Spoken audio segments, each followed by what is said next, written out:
ওয়ালাইকুম আসসালাম। আমরা বিএসটিআই থেকে আসছি মোবাইল কোর্টে।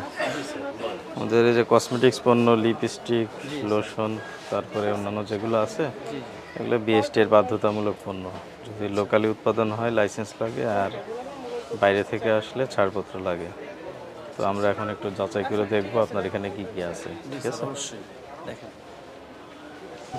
গোল্ডেন রোজের ওই যে উপরে এটা কি কি আছে দেখেন।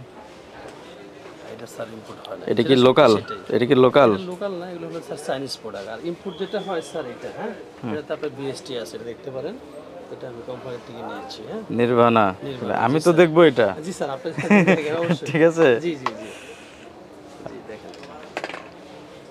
সিআর হ্যাঁ, গোল্ডেন রেস এখন তো বিভিন্ন নামের প্রোডাক্ট, ডুপ্লিকেট জিআর এর কপি মারছে আর কি। হ্যাঁ, এগুলো চাইনিজ প্রোডাক্ট। তো এখন কথা হলো চাইনিজ প্রোডাক্ট যে রাখেন, আপনার রাখতে হলে তো এটা ছাড়পত্র রাখতে হবে।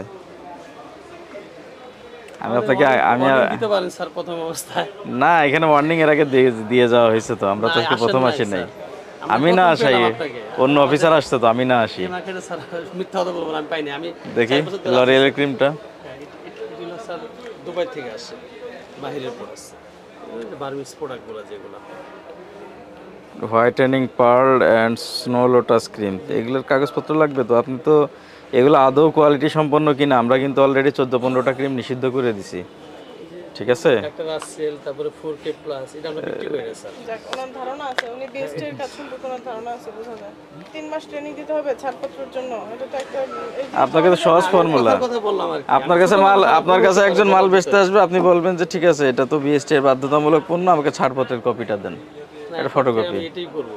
এরপর থেকে বললে তো ভাই এখন কেমন হলো বিষয়টা। আপনাদেরকে এর আগেও আমাদেরকে সতর্ক করে গেছি আমরা। কোথা থেকে আসছে, কার এটা? গুলশানে উৎপাদন হয় কফি? গুলশানে কফি উৎপাদন হয়? গুলশানে উৎপাদন হয় দেশি ব্র্যান্ড না বিদেশি ব্র্যান্ড? গুলশান ঠিকানা দিচ্ছেন কেন? ওইখান থেকে আনি। এগুলো হলো বিএসটি এর ম্যান্ডেটরি প্রোডাক্ট। ঠিক আছে, আপনাকে ছাড়পত্র দেখাইতে হবে। আর গুলশানতে আনেন আর গুলিস্তানতে আনেন সেটাই সে না। হ্যাঁ, দেওয়া হচ্ছে, হয়তো আপনি ঠিকমতো আপনার যখন কোনো মার্কেটে বা না এই ধরনের আমাদেরকে বললেন না, আমরা সার্কুলার চাইলেই আপনাকে দেখাতে আপনি বলেন, তাহলে আমি এয়ারপোর্ট থেকে প্রতিষ্ঠানটা আজকেও তৈরি হয় নাই। আমার কথা 71 সালের পর এরা থেকে আপনি জানা, ওরা গরিব মানুষ, এরা গরিব মানুষ না, কেউ গরিব মানুষ না।